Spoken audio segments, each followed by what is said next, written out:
Hey guys, how you doing? So while I'm waiting for airbrushes to be serviced and I can't paint something else that I'm doing, I thought I'd just quickly build a studio scale Narcissus from Alien. It's stupid, isn't it? Like, why can't we just concentrate on one project? You have to just go mad and just have about 3 different projects on the bench at any one time. That's what it's like being addicted to modelling, I suppose. Anyway, here it is, this absolute beast, this beautiful model that I commissioned Mr. legendary model maker Andy Preston to build for me. I could have done it myself, I suppose. I've put perspex together previously, but it's... I even have to prime perspex because when it's clear and I can't see the cut marks and everything, I have to prime it flat, then construct it. It just, I almost have like a blindness to it. And me and Andy were just chatting on the phone and he said, well, I could perhaps make you one. So I was like, yeah, that'd be great. So Andy squirreled away for weeks at home and then suddenly just sent me a picture going, done. And I was like, what? And he sent me some pictures of this beautiful build. And he's just, you know, I can't say, you know, enough about it. It's beautiful. It has a metal frame inside, so it can be mounted on the side like that. And it's got a 12mm bolt underneath for displaying it flat. Like this. It's got all the holes ready for all the wiring. The front comes off so that I can construct, let me see if I can get that off, construct the interior.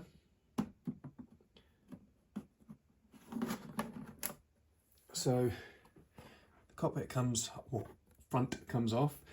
In there I'm going to have to make the cockpit and find all the correct kit parts, even though Andy has, you know, supplied me quite a lot of cast parts.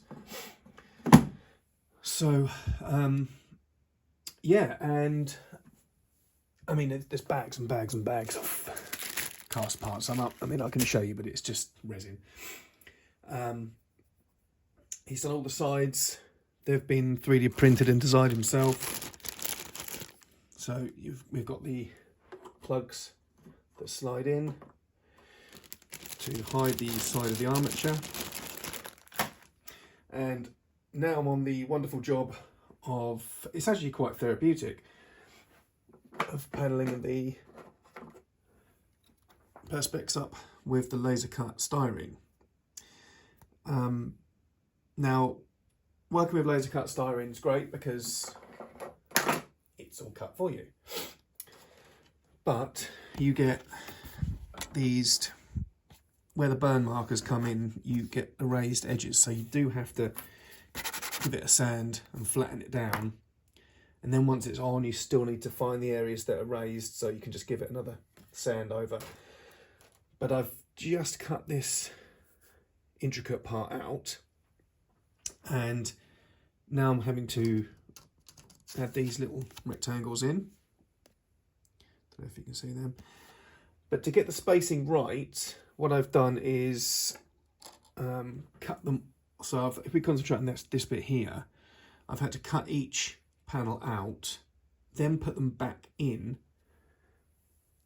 Well, I didn't do that. I cut them out, so I had this template, and then I just masked that onto the model in the correct place, and then pushed each panel in and glued them in.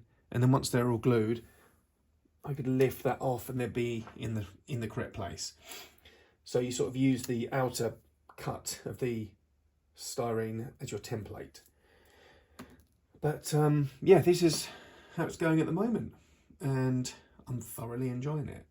The painting is going to be great fun because it was all graphite, but I might introduce the airbrush a little bit.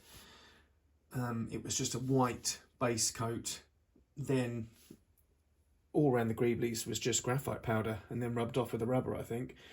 I'm going to have to watch Andy's videos again, and some of Lee Stringer's previous work I've been looking at.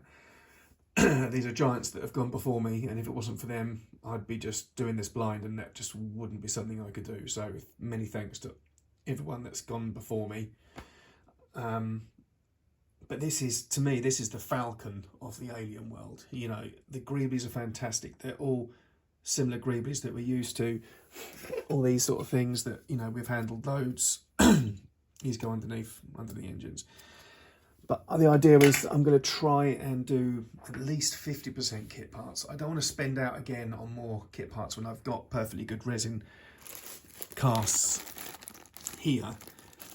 But it's always nicer if you can use original styrene kit parts. And plus, I've built up such a stash now that I'm hoping that I can go to the stash and I can see the parts there.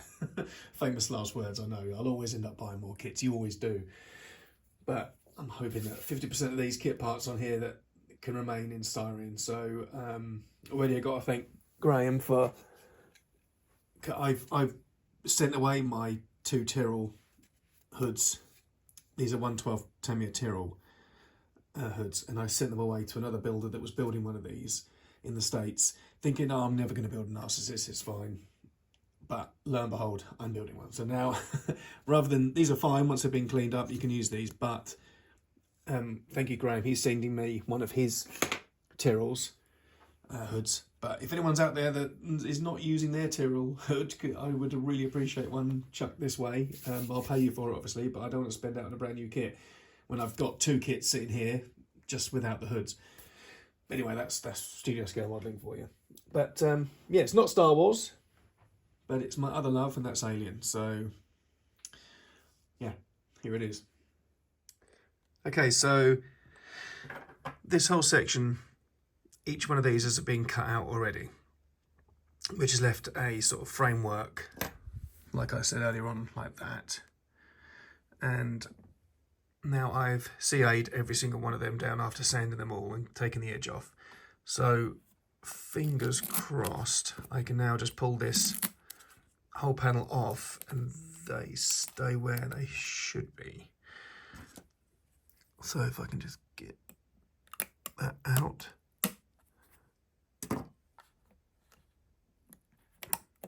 These all should be exactly where they're meant to be. Woohoo! Okay, so quite a lot has been done. It's quite therapeutic actually, just banging these panels out, sanding them like crazy and then slotting them in. But I'm actually having a really good time with this. This is all being replaced. That's wrong, that's too short. Andy's going to send a new one of them out. I could just pick, the thing is with this being stuck on, you can just get your blade under the corner and pop it off, sand it again, then relay it. It's quite easy to just ping off, but it's not going to come off, just by moving it. But you can get a blade and just get that off. It's not right. But yeah, this is the first build blog of this huge beast.